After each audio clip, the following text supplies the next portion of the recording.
Hello বন্ধুরা, আমি অর্ণব অল্প স্বল্প গল্পে নিয়ে চলে এসেছি আরও একটা নতুন শর্টস। দেখতেই পাচ্ছ যে আমি তাল জাল দিচ্ছি। আসলে আজকে হচ্ছে তাল নবমী, তাই আজকে বাবাকে বলেছিলাম একটা তাল নিয়ে এসো। তো সবই তো ঠিক আছে, রান্না করতে গিয়ে দেখি সবই তো রয়েছে, কিন্তু আমাদের নারকেলটাই নেই। তাই চিনি, সুজি, ময়দা, মৌরি এই দিয়ে আমি বানিয়ে ফেললাম হচ্ছে তালের ফুলুরি। প্রথমে সব কটাকে একসাথে মিশিয়ে নিয়ে তারপর আস্তে আস্তে একটু একটু করে করলাম। আসলে আমি বলেইছিলাম যে আমি আজকে করব না, কালকে করব, কিন্তু ওই যে কিছুরের বায়না, না তুমি আজকে যখন তাল নবমী আজকে তুমি আমাকে কটা বানিয়েই দাও। তাই বানিয়ে ঠাকুরকে মনে মনে স্মরণ করে তারপর আমি এইটা খিচুড়িকে দিলাম খেতে।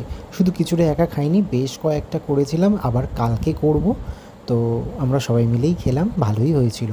তো যাই হোক, ভিডিওটা ভালো লাগলে একটা লাইক শেয়ার কমেন্ট করে দিও। ততদিনের জন্য টাটা।